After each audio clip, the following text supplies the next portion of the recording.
大家好，这是蒜头的进度哈。这一区下方呢，掩埋中药渣后，立即进行种植后的现况。药渣因为熬煮过呢，又覆盖上一层土壤就进行种植哈。再次确认呢，并不会因为发酵造成作物烧根的现象。而土壤菜床的设立呢，杂草清除的时间就会更有弹性哈。今天影片的剪辑方式呢，会比较接近家庭种植的方式啦。这是东做做西做做哈，只是平时为了方便说明呢，而依照作物生长进行影片切割分类啦。现在要进行移植的是蒜头菜床内的龙葵、黑顶龟啦。在乡下呢，这是很传统的菜哈。对于移居都市的人呢，更是家乡味的菜啦。因为这只要季节到了呢，就会到处生长哈。只是因为惯行农法使用农药的因素呢，避免误食哈，要当成野菜采食来使用就不容易了。由于龙葵的生命力非常强啊，蒜头菜床内的土壤用的稻草进行覆盖呢，土壤尚未发生板结的现象了。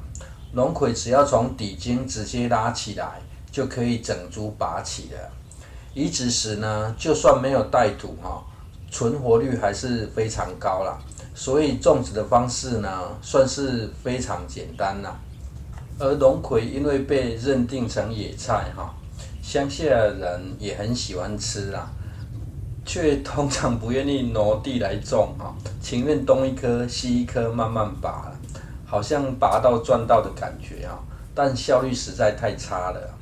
而若是采收龙葵黑色的果实，只要2-3颗呢，内部的种子数量就非常够用了哈。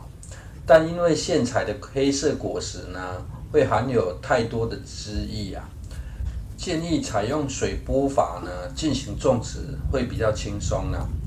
直接就这样大颗进行移植哈，是可以不用担心会种不活啦。只要移植后呢，可以多补充点水分哈，几乎都可以存活啦。现在发现蒜头菜床里的龙葵的幼苗哈，数量有点不足啊。这在一旁还有一堆野生幼苗可以补上啊。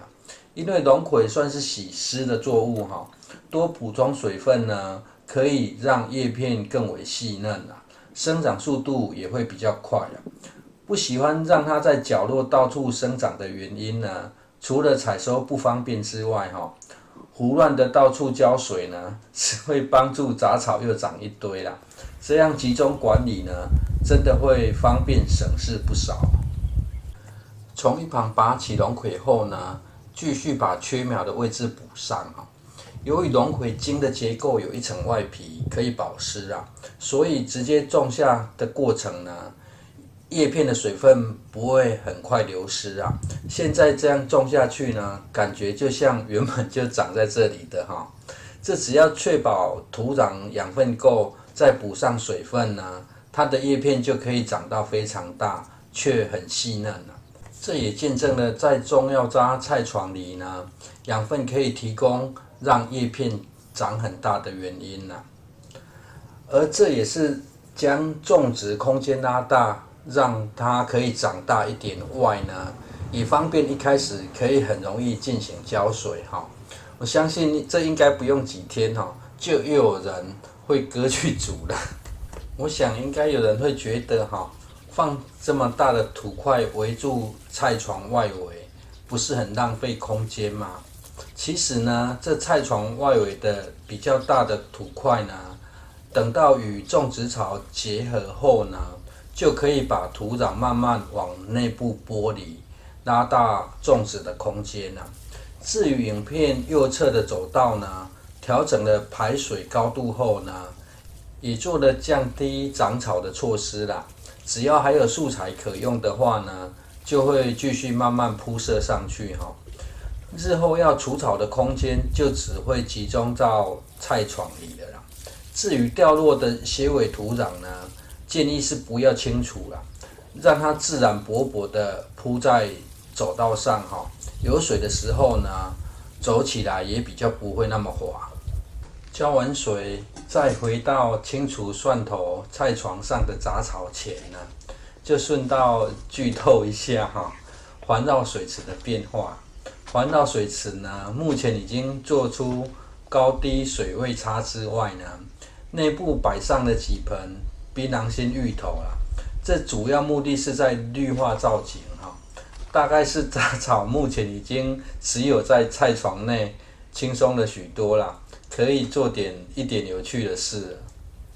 现在这是把蒜头菜床上的草除完之后龙葵的现况，只要几分钟呢，蒜头上的杂草就可以清理干净了后续则是种植环境的大变化了，加大走道宽度后呢，狗就可以有足够的空间直接趴卧在走道上而不会再爬到菜床上去了Goffy 刚才在看顾的是菠菜只是这菠菜呢，采用高密度种植出现了点麻烦而这块位置呢，以前是设置成堆草槽避免草籽又分散出去呢，整理后就移植了芋头进行血植还移植了玉米进来玉米采用移植的方式呢，算是个人惯用偷取时间的方法至于下方的稻田呢，前一天都已经收割完毕个人的种植空间呢，又要变成更为突兀的一个地点。前一天才收割完，为何隔天就出现农机具呢？这不是要进行翻土而是要再进行田埂机械化施作。现在的土壤还比较湿黏田埂得先做好，再进行翻土晒土这样可以让田埂更为稳固、长久的耐用性。下方这稻田因为有自家的翻土机翻土会翻到3次，比一般自费翻土的多1次来避免长草等到前方的稻田都收割完了，狗散步的方式就变成一块田越过一块田，恣意狂奔了。至于这修整完的田埂呢，不得不佩服人类的智慧这样机械化的过程不但快速又非常笔直比个人纯手工制作呢，效率实在高太多了。影片最后的插曲就是，今天 Goffy 吃饭时忘记绑起来吃饭后呢就不给绑了只好晚上又过来了。只是这隔壁的小黑呢，一听到机车声马上又跑来看来晚上是没有门禁谢谢收看。